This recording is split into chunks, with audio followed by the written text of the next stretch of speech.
केशव नगर राज्य के दिन सुख शांति से कट रहे थे, लेकिन एक दिन दरबार में एक अनजान संदेशवाहक आया, जिसने राजा विक्रम के सामने एक ऐसा फरमान सुनाया जिसने पूरे दरबार को हिलाकर रख दिया।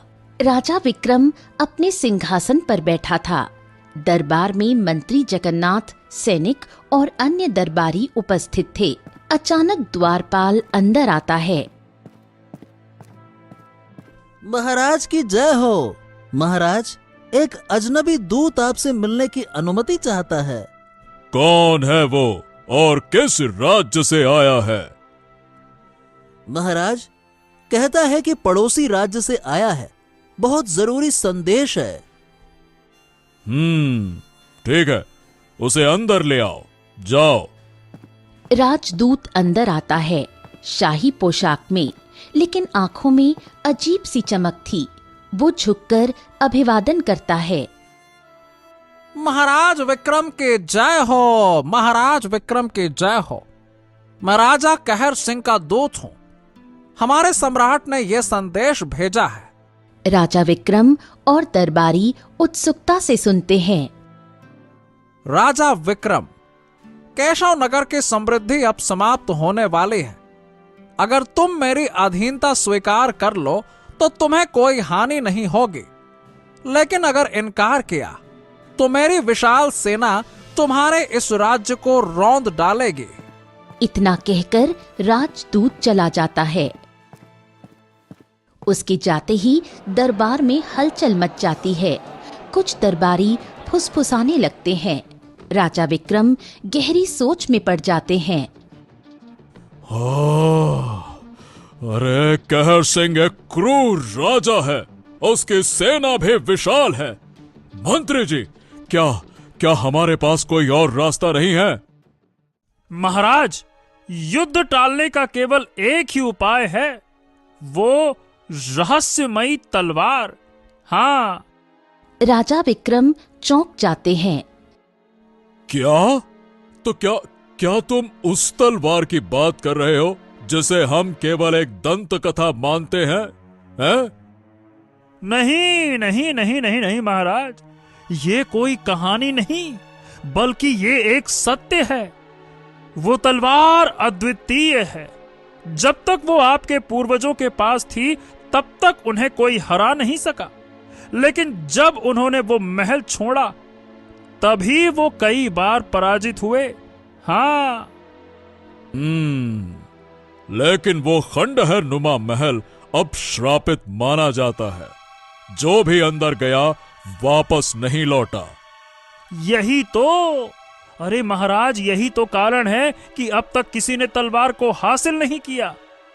लेकिन अगर हमें अपना राज्य बचाना है तो हमें ये प्रयास तो करना ही होगा महाराज। हाँ। राजा विक्रम का चेहरा तनाव में आ जाता है। ठीक है, जाओ, जाकर राजकुमार आदित्य को सूचित करो। उनसे कहो कि हम उनसे मिलना चाहते हैं। हम अपने पुत्र से इस मामले में विचार विमर्श करेंगे, क्योंकि भविष्य में केशव नगर राज्य की बागडोर उन्हीं को तो संभालनी है। बुलाओ। उधर राजकुमार आदित्य जंगल में था। वो अपनी प्रिय चंद्रलेखा के साथ था। पक्षियों की चहचहाट गूंज रही थी। एक झरने के पास राजकुमार आदित्य और चंद्रलेखा बैठे थे। तुम आज बहुत खुश लग रहे हो राजकुमार। तुम्हारे साथ बैठा हूं चंद्रलेखा, और क्या चाहिए? झूठ मत बोलो, जरूर कुछ बात है। ओफो, हाँ, दरअसल बात यह है कि पिताजी चाहते हैं कि अब मैं राज्य के मामलों में ध्यान दूं। लेकिन सच बताऊं ना, मैं चाहता हूं कि मैं कुछ और समय तुम्हारे साथ बिताऊं। मुझे बहुत अच्छा लगता है तुम्हारे साथ समय बिताना।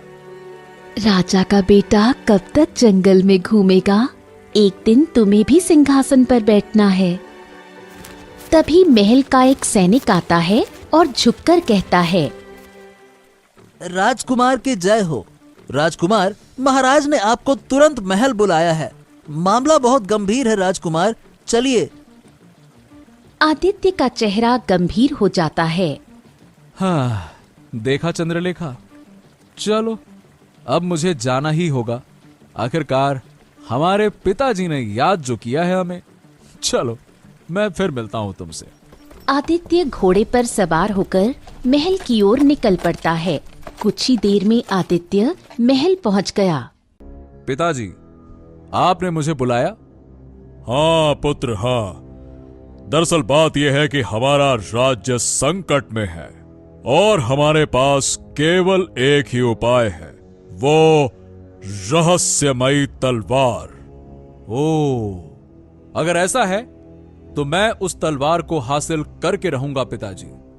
लेकिन बेटा, वो महल अब खंडहर बन चुका है और वो खंडहर अब श्रापित माना जाता है। पिताजी, अगर हमारे पूर्वजों की रहस्यमयी तलवार वहां मौजूद है तो मैं उस तलवार को हासिल करके ही लौटूंगा।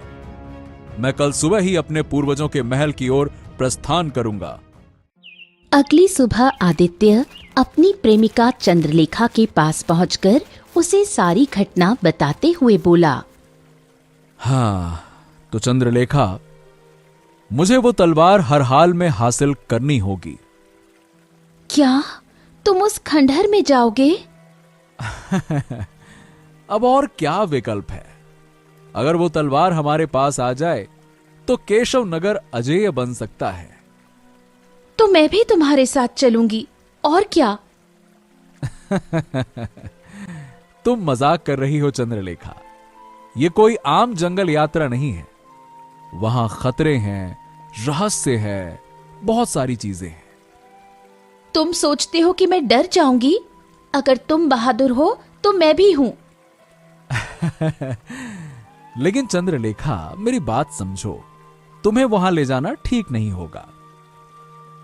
अच्छा, जब तुम्हें मुसीबत आएगी तब कौन तुम्हारी मदद करेगा? आदित्य कुछ सोचता है और फिर सिर हिला देता है। ठीक है, लेकिन वहां बहुत सतर्क रहना होगा, मैं पहले ही बता रहा हूं। हाँ। आदित्य और चंद्रलेखा अपनी यात्रा की तैयारी करके खंडहर की ओर निकल पड़े। घना जंगल, चारों ओर ऊंचे ऊंचे पेड़, पंछियों की आवाजें और हल्की धुंध वातावरण को रहस्यमयी बना रही थीं। आदित्य और चंद्रलेखा धीरे धीरे आगे बढ़ रहे थे। ये जंगल आम जंगल नहीं है चंद्रलेखा। कहते हैं कि यहाँ कई रहस्य छुपे हुए हैं। तभी झाड़ियों में हलचल होती है। आदित्य और चंद्रलेखा चौकन्ने हो जाते हैं। कोई है वहां? अचानक एक काला उल्लू उड़ता हुआ निकलता है और उसके साथ ही एक अजीब सी आवाज जंगल में गूंजने लगती है। ये क्या था? जंगल में कुछ क्षणों के लिए खामोशी छा जाती है, लेकिन तभी अचानक एक तेज हवा का झोंका आता है और झाड़ियों से एक आदमी की परछाई दिखाई देती है। कोई हमारा पीछा कर रहा है। आदित्य तलवार निकाल लेता है। हाँ, कौन है वहां? कौन है वहां? सामने आओ, सामने आओ, मैंने कहा। कौन है वहां पे? कुछ देर सन्नाटा रहता है। फिर एक बूढ़ा साधु एक पेड़ के पीछे से निकलता है। उसके लंबे बाल और सफेद दाढ़ी हवा में उड़ रही होती है। तुम कौन हो जो इस जंगल में आए हो?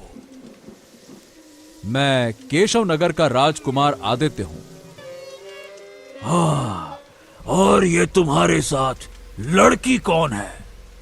मेरा नाम चंद्रलेखा है और मैं भी केशव नगर से हूँ। हाँ, खंडहर महल की ओर जा रहे हो ना, है ना? आदित्य और चंद्रलेखा एक दूसरे को देखते हैं। हाँ हाँ, हमें वहां एक चीज चाहिए। हाँ, तुम्हें तलवार चाहिए, है ना? हाँ, तुम्हें कैसे पता साधु बाबा? हाँ, मैं इस जंगल को बरसों से जानता हूं। जो भी वहां गया है वो कभी वापस नहीं आया। हाँ, लेकिन क्यों? क्योंकि वो सिर्फ एक खंडहर नहीं, वो एक रहस्य है। वहां जाने वालों के साथ कुछ अनहोनी होती है। आदित्य गहरी सोच में पड़ जाता है, लेकिन फिर दृढ़ता से कहता है, लेकिन साधु बाबा, मुझे विश्वास है कि मैं उस तलवार को अवश्य हासिल करूंगा और उस खंडहर के अंदर जरूर जाऊंगा। मैं डरने वालों में से नहीं हूं, आप निश्चिंत रहिए। हाँ, जाओ, अरे बेझिझक होकर जाओ। समझाना मेरा काम था, बाकी तुम्हारी मर्जी। इतना बोलकर साधु वहां से चला जाता है। कुछ ही देर में आदित्य और चंद्रलेखा महल के सामने खड़े थे। वो एक विशाल टूटा फूटा महल था, जिसके कुछ हिस्से अभी भी खड़े थे, लेकिन उनमें से रहस्यमयी धुआं उठ रहा था। चारों ओर अजीब आकृतियां बनी हुई थीं। ये जगह बहुत डरावनी लग रही है। हाँ, अब जो भी होगा चंद्रलेखा, देखा जाएगा। आराम से चलो चलो। जैसे ही दोनों महल के मुख्य दरवाजे पर पहुंचते हैं, एक अजीब सी हवा चलने लगती है और महल के अंदर से कोई धीमी फुसफुसाहट सुनाई देने लगती है। ये आवाजें कहाँ से आ रही है? आदित्य और चंद्रलेखा एक दूसरे को देखते हैं, फिर दरवाजा खोलते हैं। अंदर एक भूल भुलैया जैसी संरचना थी। खंडहर महल में कदम रखते ही आदित्य और चंद्रलेखा को महसूस हुआ कि ये कोई साधारण जगह नहीं थी। वहाँ की हवा में अजीब सा कंपन था, जैसे कोई अदृश्य ताकत उन्हें देख रही हो। महल के भीतर घना अंधेरा था। दीवारों पर लगी पुरानी मशालों के स्टैंड से केवल हल्की रोशनी छनकर आ रही थी। चारों ओर टूटी हुई मूर्तियां और पत्थर बिखरे थे। ये जगह तो एकदम वीरान है, लेकिन ये अजीब सी गंध कैसी आ रही है? शायद ये किसी पुराने लकड़ी के जलने की गंध हो। हाँ, आराम से आगे बढ़ना, धीरे धीरे चलो। वो धीरे धीरे आगे बढ़ते हैं, लेकिन अचानक सामने 3 रास्ते आ जाते हैं। हाँ, अब कौन सा रास्ता सही होगा? हो, शायद यही सबसे बड़ी पहेली है। तभी एक रहस्यमयी फुसफुसाने की आवाज आती है। सही रास्ता वही है जो आंखों से नहीं, दिल से दिखे। वो दोनों चौकन्ने हो जाते हैं। ये आवाज कहाँ से आई? चंद्रलेखा, मुझे लगता है कि ये महल हमें कुछ संकेत दे रहा है। आदित्य अपनी आंखें बंद कर लेता है और ध्यान लगाता है। कुछ क्षण बाद वो बीच वाले रास्ते की ओर इशारा करता है। हाँ, हमें इस रास्ते पर जाना चाहिए। चलो। तुम इतने विश्वास से कैसे कह सकते हो? बस मुझे महसूस हो रहा है कि ये हमें सही दिशा में ले जाएगा। चलो चंद्रलेखा, चलो आओ। वो दोनों आगे बढ़ते हैं। जैसे ही वो गलियारे में प्रवेश करते हैं, दरवाजा अपने आप बंद हो जाता है। दरवाजा बंद हो गया। सावधानी से। हमें घबराने की जरूरत नहीं है। बस ये महल हमें परख रहा है। ठीक है, आगे बढ़ो। दोनों ने हिम्मत दिखाई और आगे बढ़ते रहे। कुछ ही देर में वो एक विशाल कक्ष में पहुंचे, जहां बीच में एक रहस्यमयी तालाब था। कमरा बड़ा और भव्य था, लेकिन टूटे फूटे खंभों और धूल से ढका हुआ। कमरे के बीचों बीच एक तालाब था, जिसकी पानी की सतह चमक रही थी। इस जगह की बनावट अभी तक बरकरार है। ये तालाब तो जादुई लग रहा है।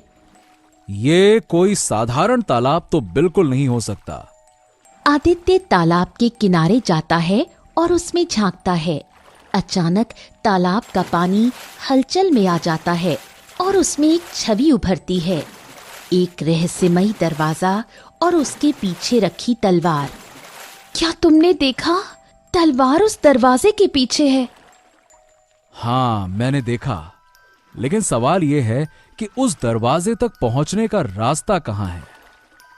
तभी तालाब की सतह पर अक्षर उभरते हैं, जो जल को अपनाएगा वही राह पाएगा। जो जल को अपनाएगा वही राह पाएगा, इसका क्या मतलब हो सकता है? शायद हमें इस तालाब में उतरना होगा चंद्रलेखा। पर ये सुरक्षित होगा? अगर डरोगी तो जीत कैसे होगी? चलो आओ, धीरे धीरे आओ। आदित्य और चंद्रलेखा धीरे धीरे तालाब में कदम रखते हैं। अगले ही पल उन दोनों की आंखों के सामने एक नया दृश्य उभरता है। वो एक गुप्त सुरंग में पहुंच चुके थे, जहां एक तलवार धरती पर रखी हुई थी। शायद ये वही तलवार है। तुम सही कह रही हो चंद्रलेखा। चलो।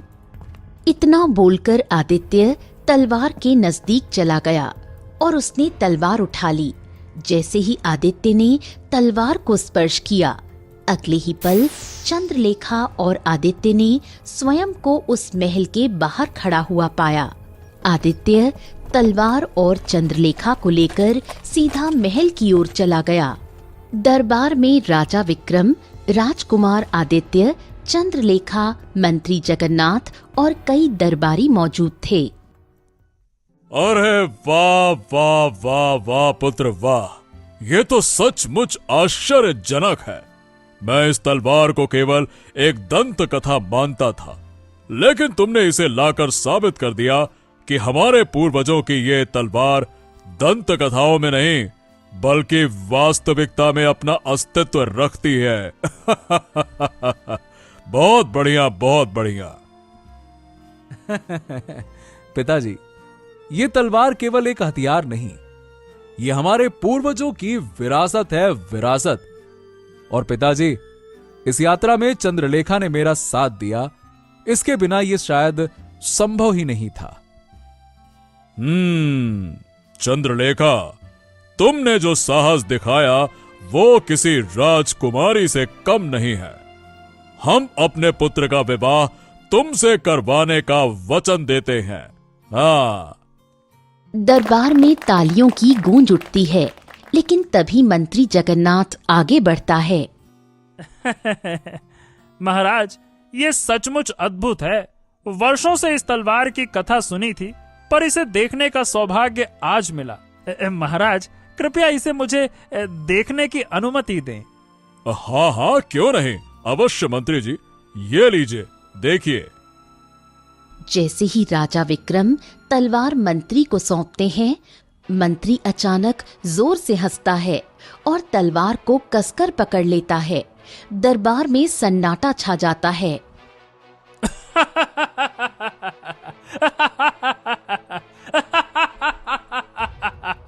अरे मूर्खों, मैं तो इसी दिन का इंतजार कर रहा था। अरे मूर्ख राजा, ये तूने ये तलवार मेरे हाथ में पकड़ाकर अपने जीवन की सबसे बड़ी गलती की है। हाँ? क्या मतलब? मूर्ख, तू नहीं जानता कि मैं इस तलवार को कब से हासिल करना चाहता था।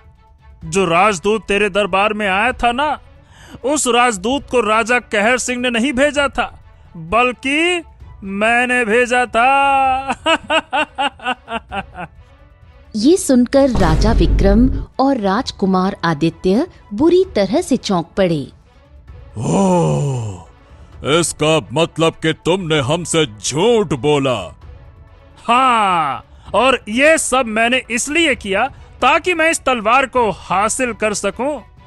मेरी योजना के दो हिस्से थे। मैं जानता था कि कहर सिंह की सेना इस राज्य की सेना से बहुत बड़ी थी। और तुम उसका मुकाबला तो नहीं कर सकते। इसीलिए मैंने अपने आदमी को कहर सिंह का राजदूत बनाकर तुम्हारे पास भेज दिया और तुम युद्ध की वजह से डर गए, और मैंने तुम्हारे दिमाग में तुम्हारे पूर्वजों की तलवार को हासिल करने की बात डाल दी। अब मुझे लगता था कि तुम इस तलवार को हासिल करने के लिए स्वयं और अपने पुत्र के साथ जाओगे, लेकिन तुमने अपने पुत्र को भेजा। अगर तुम्हारा पुत्र वापस नहीं आता तो फिर मैं तुम्हें भेजता, और तुम भी अगर वापस नहीं आते तो इस तलवार को हासिल नहीं कर पाते, और तब ये राज्य मेरा होता। और अगर तुम तलवार हासिल करने में कामयाब हो गए तो ये तलवार तो मुझे अवश्य दिखाओगे, और जिसके हाथ में ये तलवार होती है ना, उसे कोई हरा नहीं सकता। मैंने जो सोचा बिल्कुल वैसा ही हुआ। अब तुम मारे जाओगे। इतना बोलकर मंत्री जगन्नाथ तलवार को ऊपर उठाता है, लेकिन जैसे ही वो पूरी शक्ति से उसे पकड़ता है, उसकी आंखों में भय झलकने लगता है, उसकी पूरी देह कांपने लगती है। हाँ हाँ, अरे अरे अरे अरे ये क्या हो रहा है? मैं इसे पकड़ क्यों नहीं पा रहा हूँ? मेरी देह क्यों जल रही है?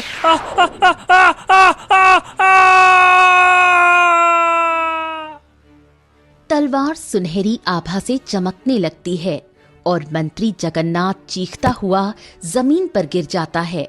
उसके शरीर में धुआं उठने लगता है और कुछ ही क्षणों में वो निर्जीव हो जाता है। दरबार में सभी भयभीत हो जाते हैं। ये कैसे हुआ? तलवार ने मंत्री जगन्नाथ को मार दिया। राजा विक्रम गहरी सोच में पड़ जाते हैं। तभी एक वृद्ध दरबारी जो राज परिवार के इतिहास का जानकार था, आगे आता है। महाराज, मैं आपको सच्चाई बताना चाहता हूँ। ये कोई साधारण तलवार नहीं, बल्कि नियति निर्धारित हथियार है। क्या? नियति निर्धारित? हाँ महाराज, नियति निर्धारित। वर्षों पहले आपके पूर्वज उसी खंडहर नुमा महल में रहते थे। वो महल कभी एक महान साम्राज्य का केंद्र था, और उस समय वो महल बहुत ही सुंदर हुआ करता था। लेकिन ये तलवार केवल सच्चे उत्तराधिकारी की रक्षा के लिए बनी थी। जो भी इसे अधर्मी होकर छूता है, उसका अंत निश्चित था। ओ, तो ये बताइए कि हमारे पूर्वजों ने इस तलवार को वहीं क्यों छोड़ा था? हाँ, नहीं नहीं नहीं, उन्होंने इसे छोड़ने की इच्छा नहीं की थी, बल्कि ये तलवार ही थी जिसने उन्हें वहां से हटने पर मजबूर कर दिया। जी हाँ। क्या? जब तक आपके पूर्वज इस तलवार के साथ उस महल में रहे, वो अपराजेय थे। लेकिन जब उनके वंश में कुछ अयोग्य और लोभी लोग आने लगे, तो तलवार ने अपनी शक्ति बदल दी। धीरे धीरे महल उजड़ने लगा, जंगल फैलने लगा, और ये तलवार वहां की रखवाली करने लगी। ये तलवार केवल योग्य उत्तराधिकारी को स्वीकार करती थी। इसीलिए आपके पूर्वजों को मजबूरी में वो महल छोड़कर भागना पड़ा और एक नए राज्य की स्थापना करनी पड़ी। ओह, यानी यदि कोई भी अयोग्य व्यक्ति इसे छूता है तो वो मारा जाता है ना? हाँ बिल्कुल महाराज, यही कारण है कि मंत्री जगन्नाथ की मृत्यु हुई। वो अधर्मी था, लालची था, और उसने छल कपट से इस तलवार को हथियाना चाहा। लेकिन तलवार ने उसे अस्वीकार कर दिया, और मंत्री जगन्नाथ से पहले भी कई लोगों ने स्वयं उसे खंडहर नुमा महल में जाकर इस तलवार को हासिल करने का प्रयत्न किया, मगर वो सब अपने लालच की वजह से मारे गए महाराज, और कभी वापस नहीं आ पाए। राजा विक्रम सिंहासन से उठते हैं और तलवार को अपने हाथ में लेते हैं। जैसे ही वो इसे पकड़ते हैं, तलवार शांत हो जाती है और अपनी सुनहरी चमक खो देती है। तो इसका मतलब ये हुआ कि यह तलवार हमारी शक्ति का प्रतीक है, लेकिन यह हमें याद दिलाती है कि शक्ति केवल योग्य व्यक्ति को ही स्वीकार करती है। यदि हम न्यायप्रिय और धर्मपरायण रहेंगे तो ये तलवार हमारे राज्य की रक्षा करेगी। हाँ, और अब हमें युद्ध की चिंता नहीं करनी होगी पिताजी, है ना? हाँ, बिल्कुल ठीक कहा। हम अपने राज्य की रक्षा स्वयं कर सकते हैं। हाँ। दरबार में जयघोष गूंज उठता है। राजा विक्रम ने चंद्रलेखा की ओर देखा और मुस्कुराते हुए कहा, तो आदित्य, हम अपना वचन पूरा करेंगे। चंद्रलेखा, हम तुम्हें अपने पुत्र की पत्नी के रूप में स्वीकार करते हैं। चंद्रलेखा भावुक होकर सिर झुका लेती है। वो दिन राज्य के इतिहास में स्वर्ण अक्षरों में लिखा गया। रहस्यमयी तलवार एक बार फिर अपने सच्चे उत्तराधिकारी के पास थी और एक नए युग की शुरुआत हो चुकी थी। तो दोस्तों, कहानी कैसी लगी कमेंट बॉक्स में जरूर बताइए। चैनल को जरूर सब्सक्राइब कीजिए।